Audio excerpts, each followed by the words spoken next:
Right. I remember going to see a band called The Colours in the Students' Union in Newport when I was quite young. And the drummer was this phenomenal kid who looked like he was in the police.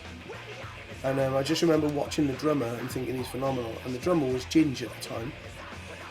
I watched him then from a distance for years doing different things and always thought he was an incredible drummer.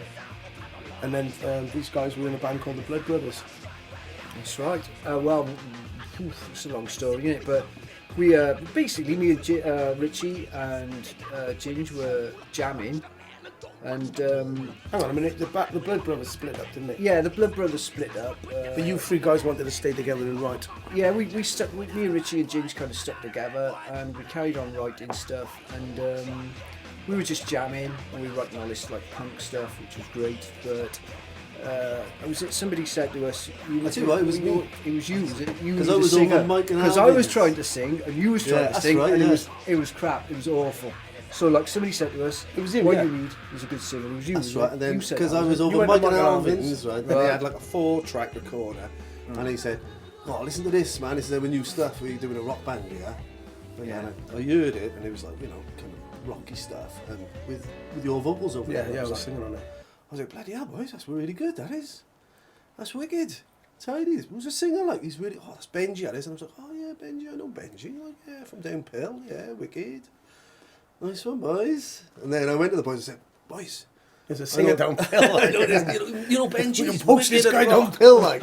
He can sing the rock, wicked, man. Oh, I was going for the rock, see? That's what I was going for. I was down. And it's funny because, like, I was like, Mike and Alvin were just getting weirder and weirder, like.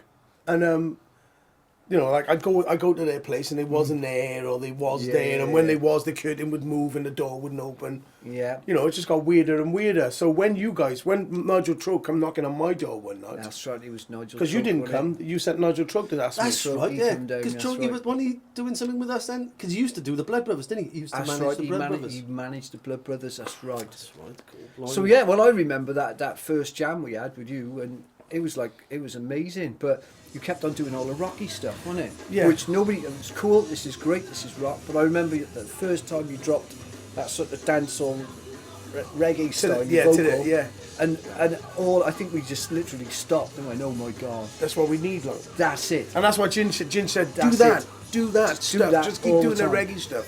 And I was a bit pissed off because I said, I'd been singing on sound systems for years. That's right. And the reason why I got started working with Mike and Alvin is because I was sick to death of the bullshit and the reggae thing, like, you know? Yeah. And I wanted to be in a rock band, like. That's right. And there you go. and I got around you and you were like, come on, do the dancehall stuff on it, do the Jamaican stuff, do it fucking works. And I said, all right. And we did it, and the door sort of swang open quick, didn't they? That's right, yeah, very quick. We keep it moving, rocking, jumping and grooving. You know, we first show we played a couple of shows, but it's funny because as we did the demos with Carl Barton on when we went on the Words of Warning Records. I remember a few of the tracks we snuck into the studio with Nick Atkins. After the Clean College gig, we went straight from a gig, straight into the studio. And the verbal recording, they had a few days off, didn't they? That's right. They were just leaving, weren't they? They were just leaving as we arrived. I remember in the morning.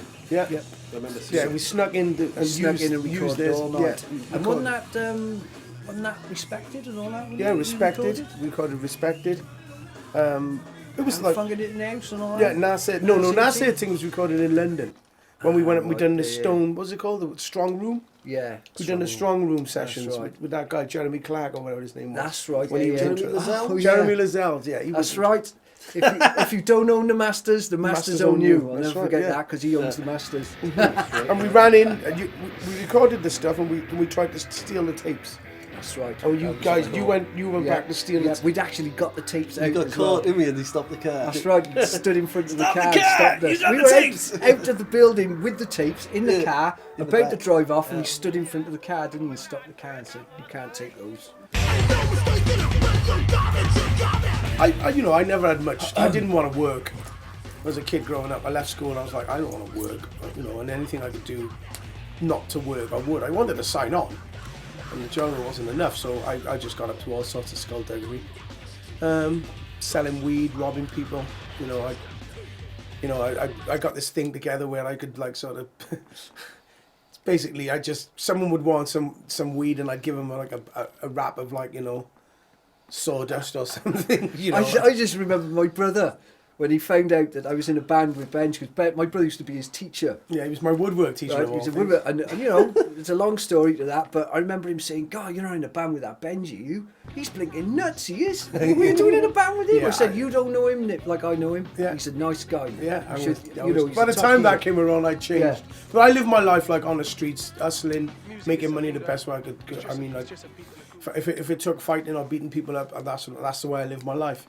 And I did that for about 5 or 6 years. Fortunately, I never went to prison because all my friends recognized the talent. That they could see I was a singer, and they knew that's what I really should be doing. So all the heavy shit I got involved in, they'd always give me alibis for some reason, and I never went to prison. But I know I should have went to prison a few times, in different ways. But then I seen the light and I got Jesus, and that sort of changed. That was definitely a 360 turnaround in my life. And it's funny because the week I got Jesus, I met Earache Records. it just didn't work, and then I got all religious, but it wasn't like, I was religious, very Christianity, born again kind of dude. And I just stopped all the badness, all the madness, and focused on lyrics, writing lyrics of uplifting and conscious lyrics about what life can be like when you change.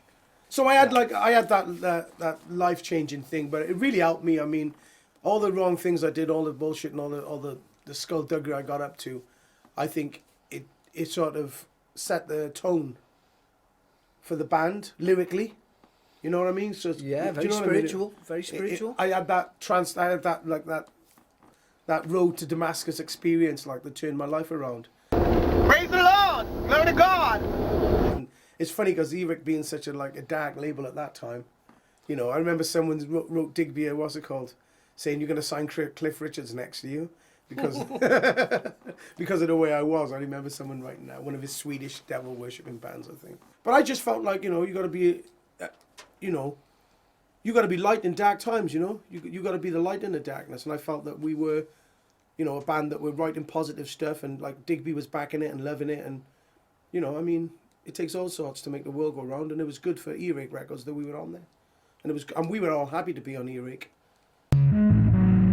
Kill the truth and destroy the truth. None of us were really a metal band. We didn't even know what metal was. Jeff like status quo. I thought I was in the Sex Pistols. So we didn't look at it like we're in a metal band. We didn't. We were in like an alternative punk band, and we were embraced by the NME. Very early, before the Kerrang and the Metal Hammer got involved in Dub War and Earache, we were on a label called Words of Warning, which was more like, that was an indie label. It was funny because we had Single of the Week in the NME and Single of the Week in the Kerrang. That's right, yeah. And I was like, we had a good thing going for a minute. Like, it all went tits up with the whole indie thing. Because we had a situation where people were talking backstage about, the Manic Street Preachers and that, and it got taken and written down and printed in the NME, and it just all fucking went to shit. Which is a real shame. It was a real shame because it was never. And it was Stubbsy. Well, you never had to say it was Stubbsy, but yeah, it Sorry, was. It was. It I was just want to Stubbsy. put it on the record. Yeah, it was. It was our roadie basically. Basically, our roadie was talking stuff to the Hang on, NME. come on now. Should we be saying this? I don't know. They can always take That's it what up. happened, didn't it?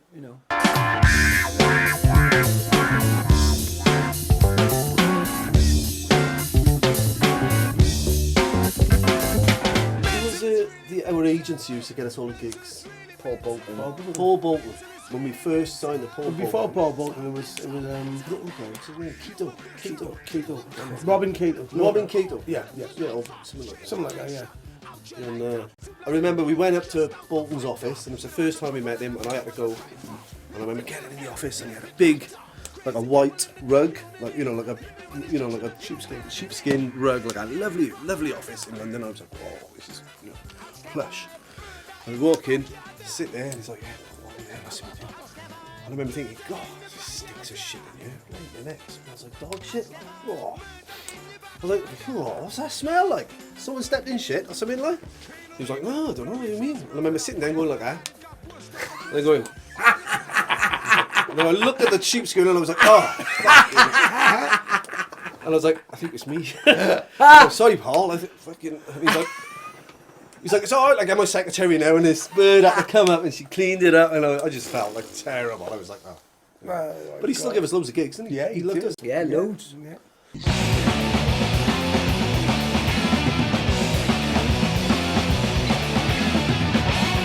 Roger will tell you.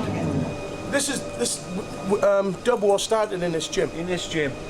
Right? How many years ago? Oh God, 25 years I've been here at night. And we had 5 years in it, didn't we? Like 5 years, dub war. And then with the skindred thing as well. Skindred, yeah. So we've been in here in all, and you know, it's like, you know, this place here that's enabled us, like, you know, to give us a room and look after us over the years, like, you know. Well, you've sponsored us, haven't you? With each group you've had, you've sponsored us. Of course, it's been like that, and like, you know, we look at, because it's a boxing club, we just help out, and you know, it's real good, like, you know. But it's this club with where the band started, in here. The first time I came and jammed with Jeff and Ginge and Richie was in this club. Dornsies, come on. All in here, all in St Joseph's. And what did they ever go in the ring?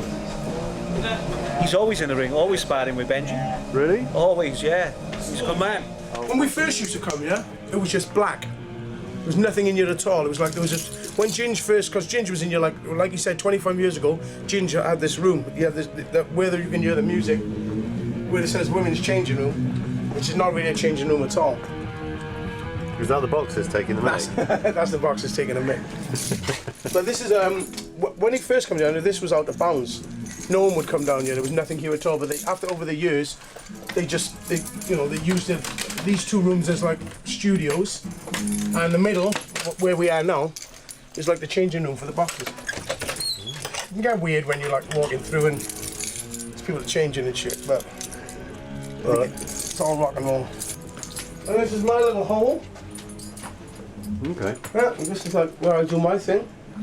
This is where Skindred was working. On the other side is where Jeff and Ginge had theirs. This is it. It's just the Yeah, this room was Skindred's rehearsal room for a long time. I think there's the guys in the Skindred band, if you check them out on the wall. But, you know, I think we outgrown this room now, so I just use it to do pre-production with, you know, bands that I'm working with and stuff, and maybe do some writing on my own and stuff. It was really cool. So I asked Earache if you were the only black guy on the label, and they sounded quite excited, and they said, what? How excited in what way? well, they said, no, there's another one now. I mean, your stuff's kind of, it's not metal, but being on that label and touring with bands that are more of that ilk, was it a bit strange? Because you must have been kind of the only, it must have been a bit of a theme, being the only black guy. Well, it's like you said earlier about being the only Christian. I mean, if you're a little weedy tweedy thing, everyone's going to take the piss out of you. But if you look like you're a bit dapper, people don't. It's simple, you know. They won't do that kind of thing to you. So it's never been an issue in heavy metal music for me.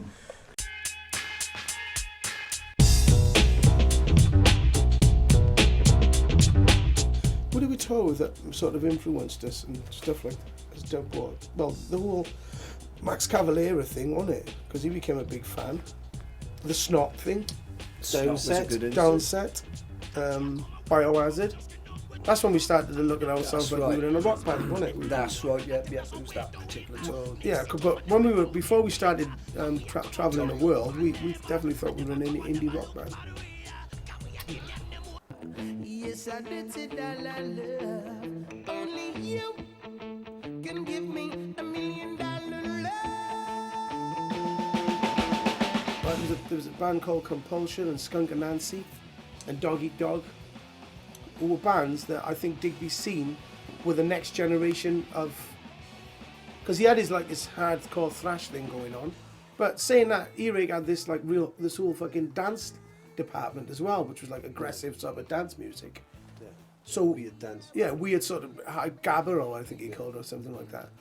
So it's like when I think Digby's seen that our potential was that indie market, and it was just a niche that he felt he could slip in with us, and I think they did. I don't know we didn't sell a great deal of records, but I feel that they made headways with us, you know.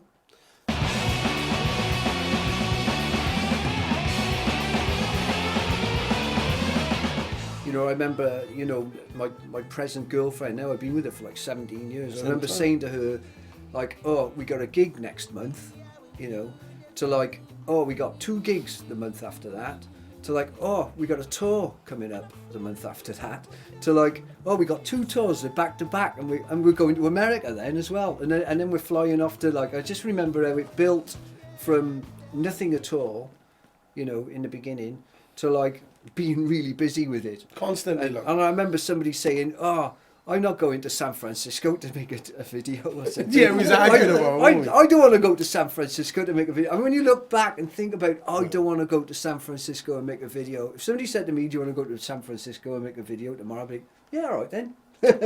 You know, but I remember the situations, the sketches. Well, we were in the studio recording and I remember did you blow up on somebody because the bottle tops wasn't unscrewed properly? Yeah. I couldn't open a bottle top. And You know, I started blaming him. nearly fired a crew member because he the didn't water. because of the water. Yeah. Because he didn't unscrew that. And we had this massive argument backstage. Yeah, but you're supposed to undo the bottle tops when we're on stage because I look like a right twat when I go up and I pick my water up and it didn't come out. Just like, this is proper Spinal Tap. Yeah. This is amazing. We are reliving Spinal Tap. It's brilliant, isn't it? Yeah, it was amazing. All that sort of stuff is what made it for me. I mean, at the time I was thinking, oh no, this is terrible. But when you look back on it, it was amazing. I don't regret none of it. Like, I remember the first time we went to America. You know, we we went over there and we were doing the Warped Tour.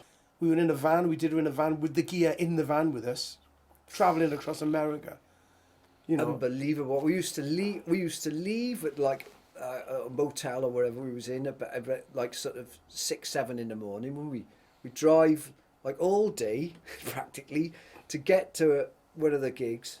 We'd get out, we'd play the show, we'd get back in a van, drive till about 2 or 3 in the morning, find a motel, stay there for a couple of hours, get up at 6-7 o'clock again in the morning, drive all day again until we got there, and we'd have to leave. And it was a real drag, wasn't it? Because every night they'd have these massive parties and we'd all have to go to make it to the next show. The first night we stayed in one of the most famous hotels, right on Sunset, I think it is, and they were laying the Hoover. We were staying there. We had 3 rooms in there. This is on that tour when we was all in the van, crushed. And one morning we woke up and it was like they were making this like a stage right outside Richie's window. And we realised, opened the window a couple of hours later, and like the media's there and the cameras and all this stuff's there now. And we all look out the window and realise that they're going to lay a star on the strip, like, for somebody. I wonder who it is. Next thing you know, Patrick Swayze's coming up, and there's like cameras clicking and all that. And the mayor, or whoever it was, starts presenting him with a star and, you know, being an asset and all this. And Richie's in the window. And we're all leaning out of the window. And as like the mayor makes this little gap in his speech, Richie shouts out, "Swayze, you wanker!" And they all look up as well, don't they? Everybody looked up. The whole of Hollywood and we looked just up at us, like. I jumped back in and I left and it was Stubbsy and I just remember running down the hall. So they were left there, stood there going, what me? I just remember running down the hall, like everybody just left the room and ran down the hall. The thing is, I saw that on a biography channel a couple of months ago. What, that when it was actual during the sketch, right? And I was sat there, you know, it was on the telly in the back. No, it's just, you know, Patrick Swayze, you know. Yeah, he died, didn't he? Yeah. You know, innit? But they had on the biography channel, and I thought, oh my God, that is the actual, you know, the event. That's the one event. of those cameras. The event would have caught Swayze. But they must have edited that something quite cleverly, because I didn't hear no Swayze a wanker. Do you know what I mean? I'd just like to say, I don't think Patrick Swayze's a wanker. And I used to love Patrick Swayze, Dirty Dancing, Ghost, favourite film, Ghost, classic. Yeah. And, you know, God rest his soul. We all learned pottery after that, didn't we? Yeah, we did. Yeah.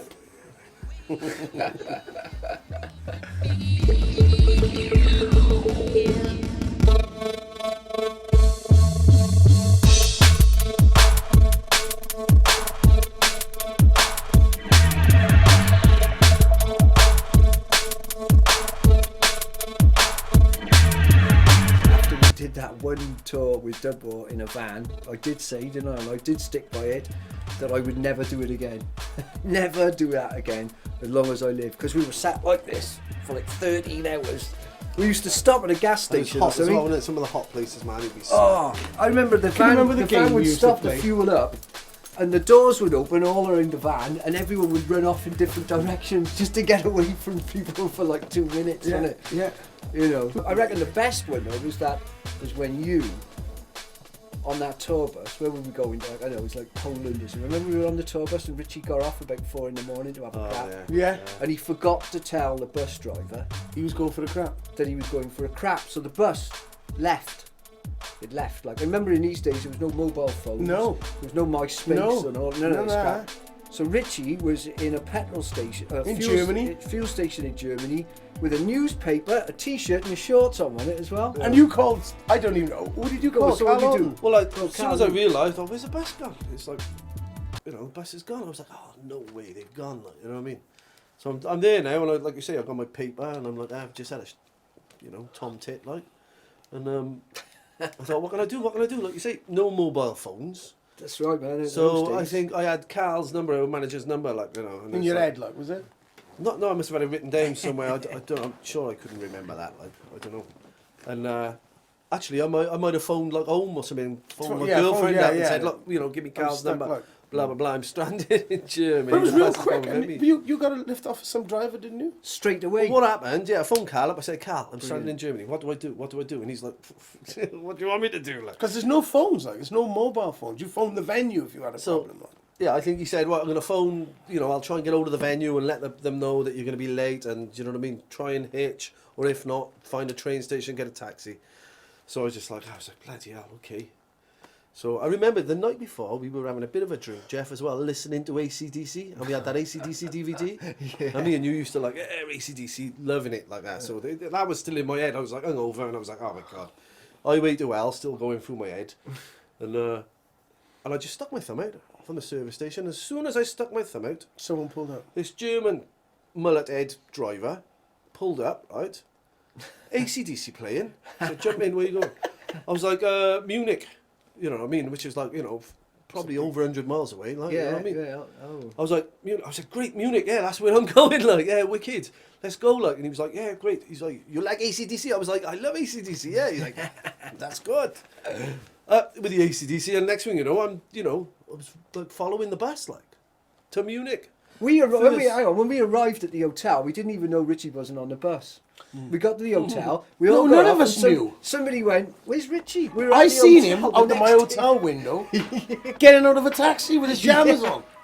day. We were like 10 minutes behind us, though. Yeah, it was just 10 minutes 10, behind 15 us. minutes. 10 minutes behind us. Like I said, if Of that all was me, the I'd still be chances, there. I know, I'd of still all be the sat chances there. in the world, man, the man Fucking amazing.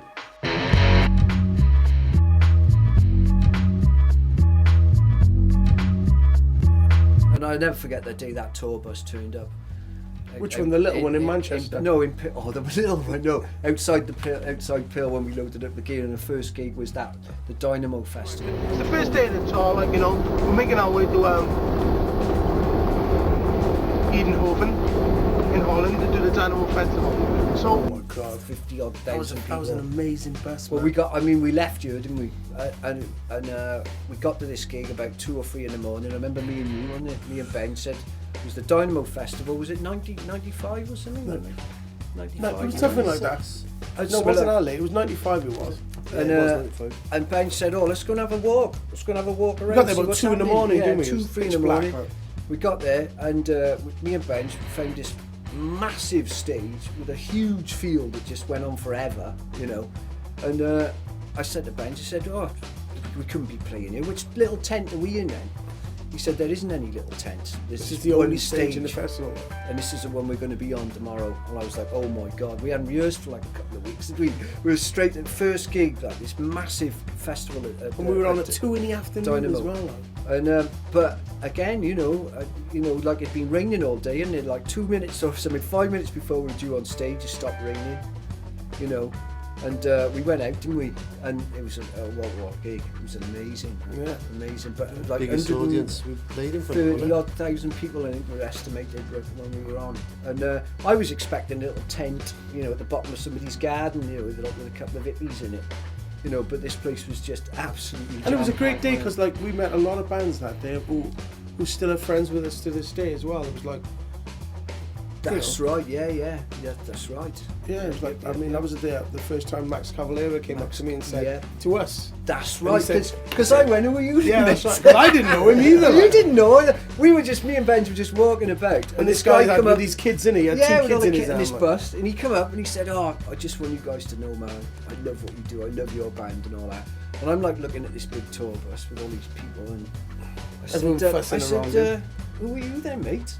And when he hit us, I was like, "Oh my God, we should be, It was terrible. And he was doing Nail Bomb then. Nail Bomb, wasn't that like the only gig or whatever they ever did? And they were on later after us. Yeah.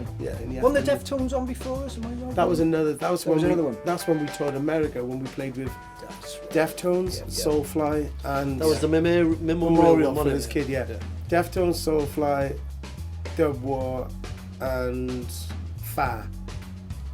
Arizona. And Snot. Yeah. It was Arizona, wasn't it? What a bill. I'd love to go watch that now. What a bill.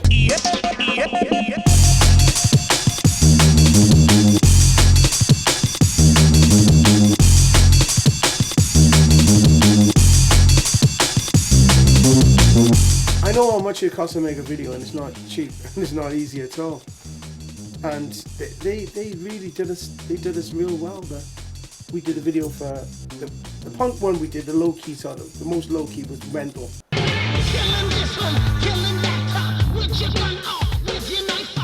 Did a video for Mental. We done that video for Mental while we were doing on the same day as we done the video for Strike It. In the lift, going down to the. You can't even look at his face. I can't remember it. We were doing a video for Got It, sorry, not Strike It. That's better. That's right. We were doing a video for Got It in London on the tube trains and all that. Tube.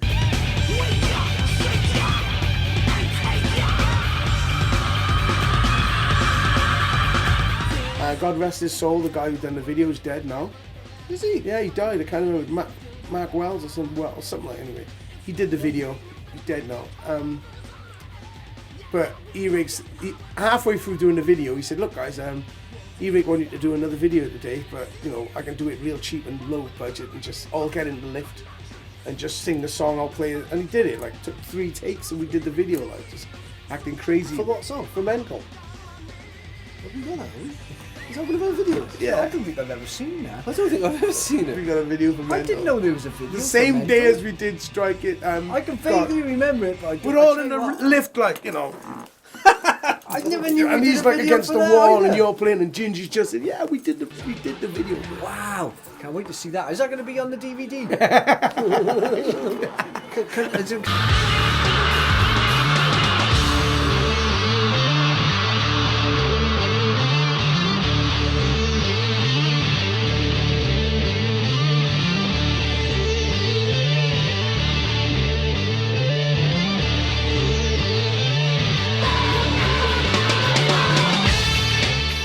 Then we had our American experience, and we went and we did a video called Strike It in New York. We did Strike It in New York City, which was amazing.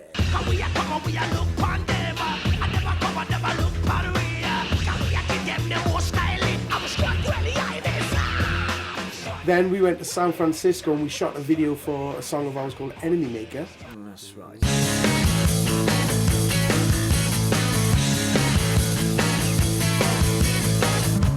Guilty or not guilty, exploiting the crime.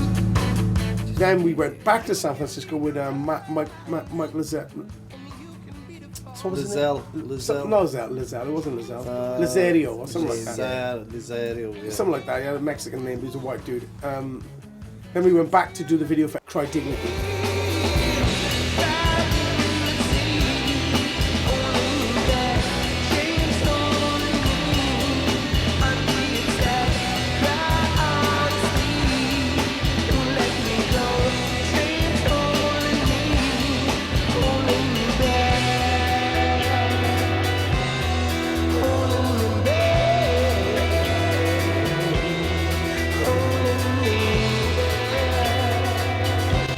I think it was 6 videos in all we did.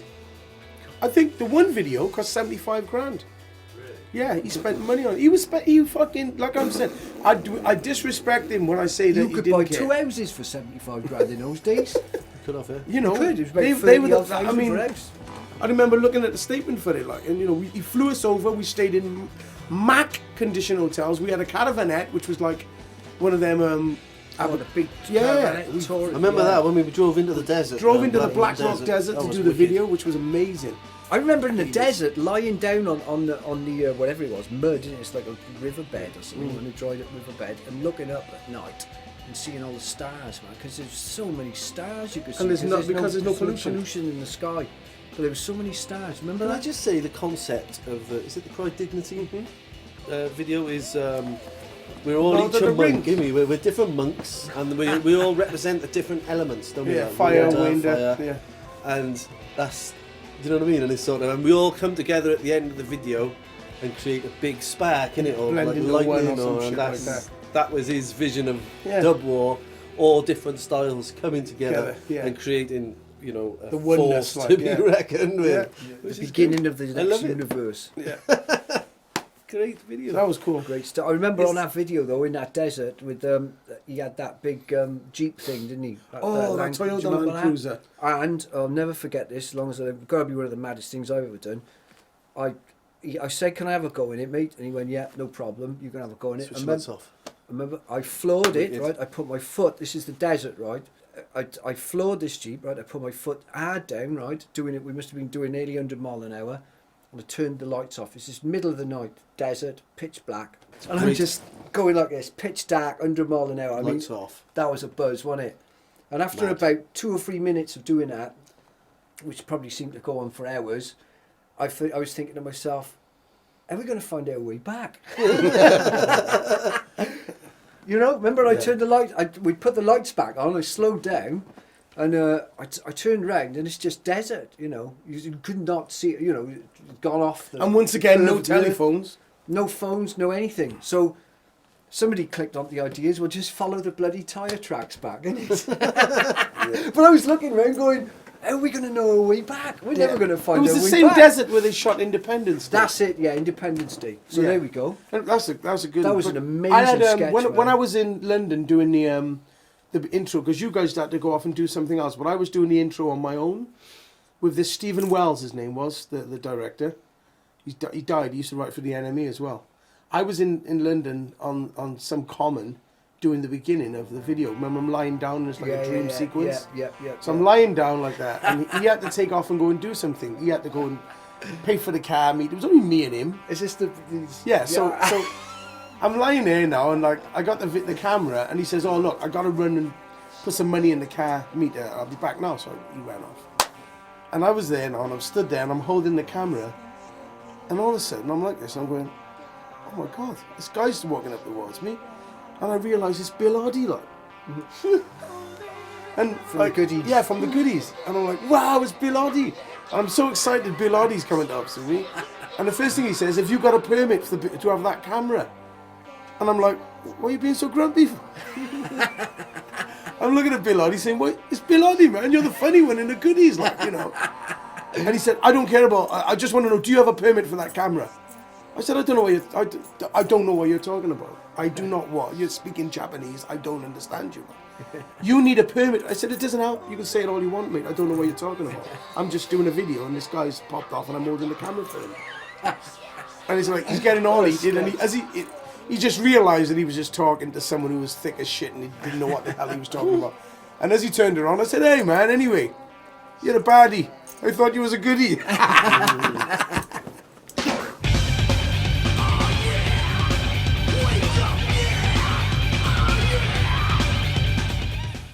Well, it's just people who were into the band, what we do, like into people who were into like Robert Trujillo. He was a massive fan. I remember we played in Australia in a small pub in Australia in Sydney. Was it the Annandale? Somewhere anyway like that. And we were in Sydney and we were backstage. We finished the show, and I'm like we're all like it's a room no bigger than this, and we're all changing and I can see because I was by you in that room, and Robert would have been standing by there right, in the doorway, and he's like, just like that. It's Mexican amazing. Looking like I Indian. didn't speak to him. Yeah, you didn't. And I hadn't even remembered he was there until you told me, and I can see him. And he just stood in the doorway, like just appeared like the little guy from flipping Mr. Ben, like just stood in the doorway, like the shop, like the shopkeeper, you know. And like he said, hey. And he came in and he said like, hey, I'm from America and I'm touring myself, and you know, you guys loved your stuff. Oh, since I got turned on to it, I'm a massive fan, and you know, that was an amazing show. And he befriended us. And when we started touring America, we'd go to Robert's house and stay at his house. He'd let us stay in his house, and like they'd take us down to the beach and we drink. This is before Metallica Mind and all. Oh that, yeah. This is when he wasn't. He just finished. He was just started to do the Aussie stuff, didn't he? That's it.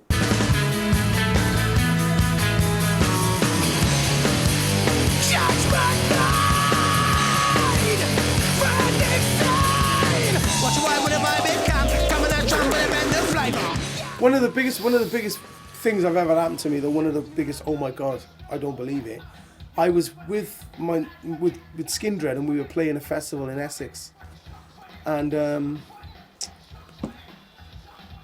I was told that Joe Strummer was there, and I walked up to Joe Strummer and I went, oh man, you should catch my band. Like, I'm in a band called Skindred. We're playing, in the main room at the end, like. And he was like, oh yeah, because he was there with Keith Allen. You know who Keith Allen. Yeah. And he said, oh yeah. He said, but you were in Dub War. I went, my mouth just opened to know that like Joe Strummer knew who Dub War were. Like, it was like, he said, oh, I really liked your stuff. He said, yeah, is there anything like Dub War, what you're doing now? It's amazing. I didn't know that one. Yeah. But it was the way he went, oh, like recognised me, and I didn't expect him to. And it's the same with Moby. Oh, not the David. Hang on. Yeah, we went. Oh no! We were in a. Hang on, hold on. You is that the sketch? Yeah, it was the same. But it was like we played with Moby in Yeah, Moby. Yeah, Holland, wasn't it? Amsterdam. We played Amsterdam in the Cannabis Cup. It was Fishbone, us, Moby, Teenage Ataris, or somebody else. Yeah. And Moby watched us, and he, I never spoke to him, but he just went, like, great show type of thing. As we were leaving, he had to go off and DJ or something. But we got to New York for the first time to the Earache offices, and there was an invitation on the table. To this club, and I said, invitation, what invitation? Opened it up, like, and I said, wow, Moby's invited us to his rock band, to his rock. He's got this band, and he's like playing, and he's invited free beer us, and everything, free bar, a small club. But I couldn't believe that we actually had an invitation, like handwritten invitation from Moby. So we all went. Well, I gotta say this. Because we were having a chat, weren't we? We were free beers. We had about 4 in each hand. And yeah. I was like talking to Benj now with my beer, and we're having a little chat away. And Benj just said, "Whatever you do, don't turn around." It's like, why, Benj? What do you mean? He said, just don't look round. Don't look round now. Whatever you do, and of course, the first thing you do is look round, innit? Well, I looked round. I turned round, and I'm face to face with David Bowie. Right. At Moby's party, like. I just went. Brilliant. And Benj just pushed me out the way. He said, "All right, Di, my name's Benj." And you know, and he said, and Bowie leaned forward like this. What did he say? He said, "Nice to meet you." He said, "But it's David." It's like, oh my God, it was amazing. You got his autograph, didn't you? Yeah, I did. Yeah, but lost it. You know, yeah, it was funny because the cleaning lady must have threw it away in the morning. Like, gutted I was. I searched that hotel room in New York for ages. I think I was the nearest thing to starstruck I've ever had in my whole of my life. I just completely froze. And it was funny because when Moby was on stage, Bowie stood on a chair to watch the show, right, and all the crowd turned and just watched Bowie. Watch Bowie watching Moby. But and it was funny then because I said, Moby ain't going to know who I am. So when Moby was passing, I said, hey, thanks for the invite. He said, oh, no problem, man, no problem. I said, you don't even know who I am, do you? He said, oh, Yeah, I do. You know, you're Benji from Dubwar. We're stuck in our own town, a little Newport. But everywhere we went, we had these people like, you know. What about Bruce Dickinson, when we done the rock show, Yeah. going, hang on boys, is there an airport in Wales? Yeah, Roos Airport, Bruce. And he was like, let me just check the forecast. It was snowing or one was in Manchester. If the forecast is all right, I'll give you all a lift I'll home drop in you my off. plane. We were like, yeah! And it was snowing so bad. And I remember he come to talk to us, and he was talking, and it's like Bruce Dickinson, Iron Maiden, and I was like, I couldn't talk to him, could I? I was like, I was starstruck then. With all the white boy, and all the red boy, and all the yellow and the black boy. Short kick, where the enemy shot, with the strike, where the enemy shot. I remember one sketch about TJs and all that, and the John Socolo sketch and all that, who sadly just left us, but it was kind of dubbed the new Seattle, wasn't it, at Yeah, one point? because a lot of bands were getting signed at the same Yeah. time. Kennedy soundtrack. Yeah, but they came later, see. They were a bit later, Yeah. You know. Yeah. But it was definitely But I love Novocaine. Novocaine, 60 Foot Dolls. Dolls. They nearly did it. Well, they did. They had a top 40 hit, didn't they? The Who's that 60 now? Foot Dolls. Did they? They had it, did Yeah, they? yeah. Stayed and they go to 36 or something. I remember we, on our second record, we had a song called Cry Dignity, and it got the number 41 on Earache Records. We were all around the radio, weren't we? Because the midweek chart position or something was like 30, 36 again. Yeah. And so we all thought we got a shot here. I mean, we had the sheets for Top of the Pops and everything, didn't we? Where the gear was going to go. We all thought we was going to be on Top of the Pops. Yeah, we did. And We really did. I remember on Sunday when the charts come out, we all met in the cafe in town. Scarlet's. Feeder, Scarlet's. there's another band, Feeder. Yeah, and we all sat round the radio, and it started at 40, didn't it? And we thought, oh, it might be 39. And then, well, it got to 36 though, but it was the week, wasn't it? That blinking Zoom. What was Up it? and Down. No, Was it was the that band Zoom? called Inside Out. Spaceman. Spaceman. You thought it was that? No, it was the Up and Down DVD. There was a. Oh, was it? It was one of them reality shows. It was on a Friday night. It was a reality TV show about a boy band from Manchester, and it was one of the first ever reality TV shows. And they released a single the same day as our single was released. That's But what they it had was, this was massive thing on Friday night on TV or Sunday night. I always thought it was that Babylon Zoo. No, one, no, did. It was like the that biggest didn't. selling record ever or something. For 5 That minutes. Upside Down sort of kicked us up the ass. Oh, Really. was it? I got it all wrong. See, all these years, look, it's taken me to And we all listened right down to the top 10. Yeah, we thought, no, it couldn't be 10. It couldn't be 9. It couldn't be 8. No. I remember being really gutted though, man. Walking really away with my tail between my legs, honest to God. Really gutted. Because we were on tour at the time, weren't we? Working The record hard. come out and it was all great and everything was Good brilliant. reviews. We all thought it was good. We to thought it was in the. I mean, when it got down like the top 15, and we're still there listening. Yeah. And I think it was actually at number 41. Wasn't Yeah, it was Just 41. outside. Because I remember Sally from Earache called Carl That's it. and said, you know what, you've been sat there listening. Cry Dignity is 41 in the chart, so officially like, Gutted. that was it, man. That was kind of the end of it all, really, wasn't it? Well, it was the You know, beginning of the end for It was sure. the beginning of the end, really, because I mean, all the money had baskets gone that- into yeah. the tours, into the playing. We had our art set on everything. Everything was brilliant, and then that really was like sort of quite a devastating setback, really. For, you know, it upset me. Oh yeah, I think thought we were everyone in was, there. and I know Digby was gutted as well, and all of the because we all like worked so hard. News of the earth is daily madness, headlines going down. Could be the death of Mr. Simpson or Krusty the Clown. They push the knife into the wounds and watch the people yell.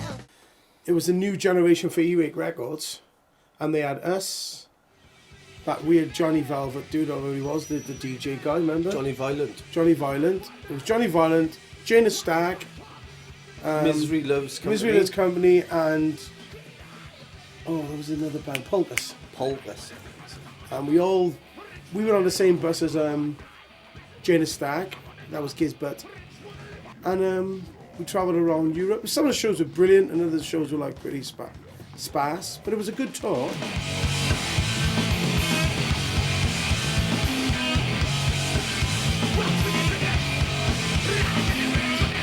It wasn't like the end of the band. It felt like we were doing something, but we did feel like we were pushed into doing the tour because we didn't want to. You know, we wanted to be getting on with other things, but you know, it worked out well. And we played our last show in England, which was in the Astoria, and our very last show was in Belgium, a club called the VK Club.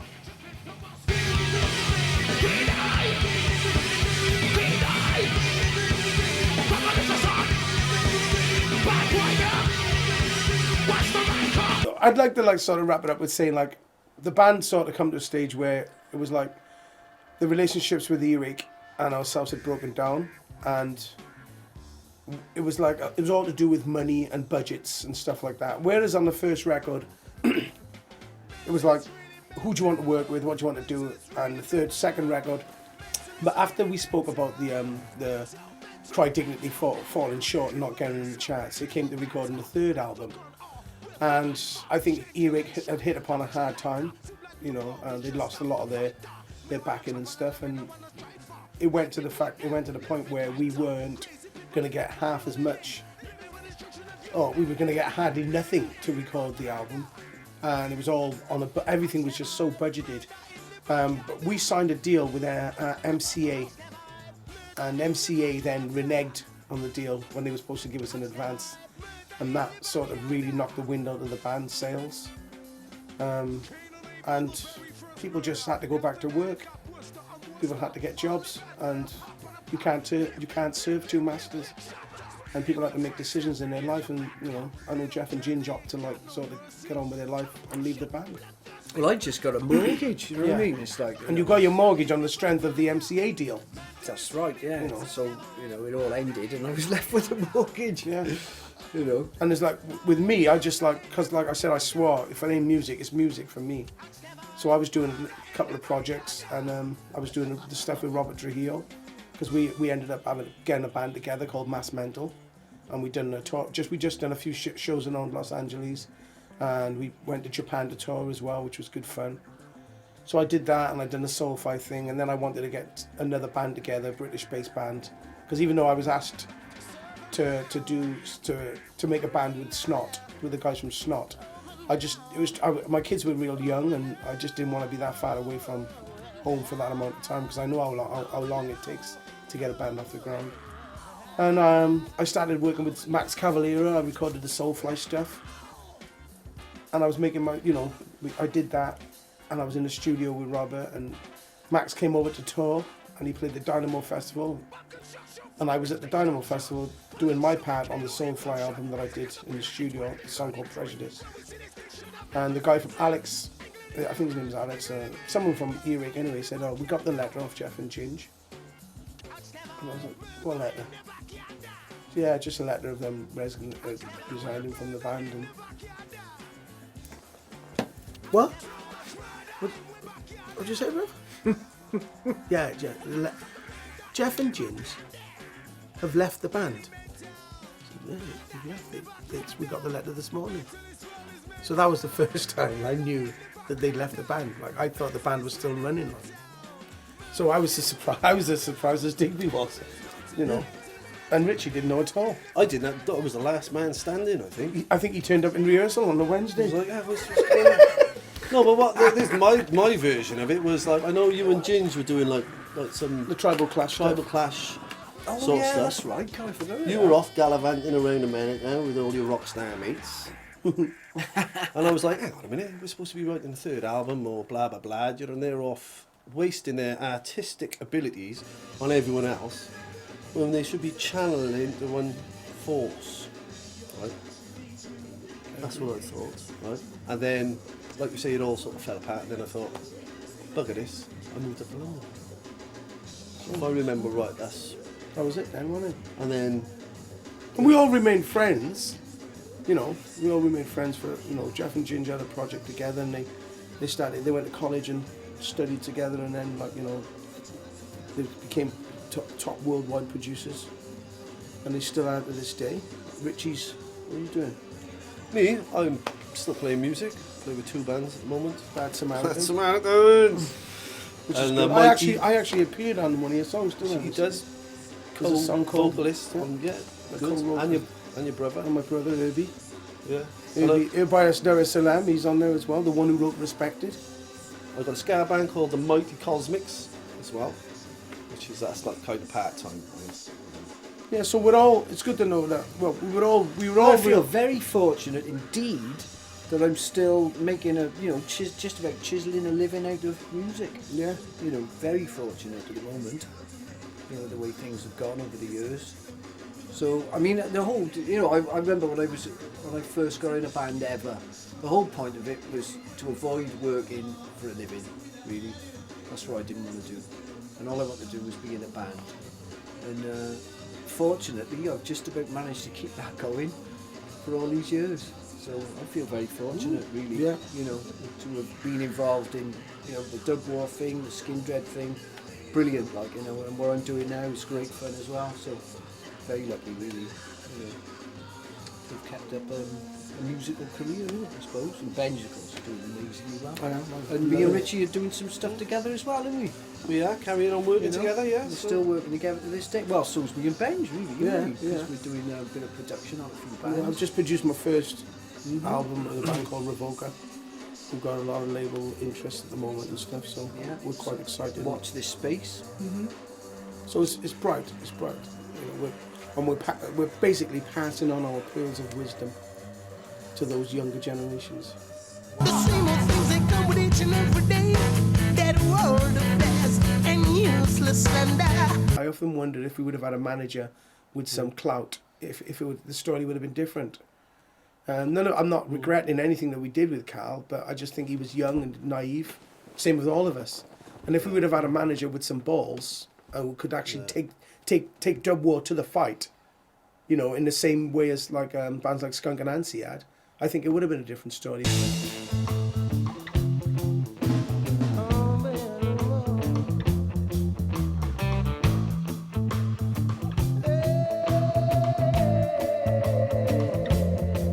Like I've had situations where after the band split up, when you're blaming everybody.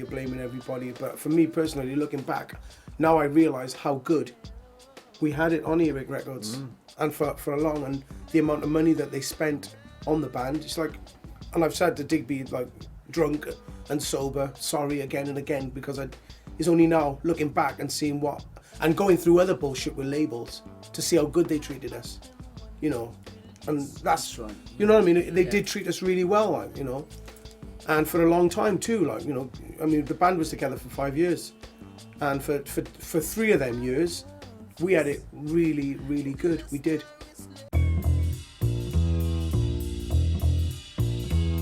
Now, the original lineup, I don't think will ever be in the same room again, because we just after all these years, 17 years later, we've had a divorce in the family. And we're just gonna have to deal with that. Maybe we could write an album in a strange way, but at the moment it's like, I don't think we'll ever will. We nearly did about this time last year, but it sort of died a death. Well, you never know. It's early days. Yeah. Never say never. But At the moment, never. It could never be. It could never be like what it was, though. It couldn't.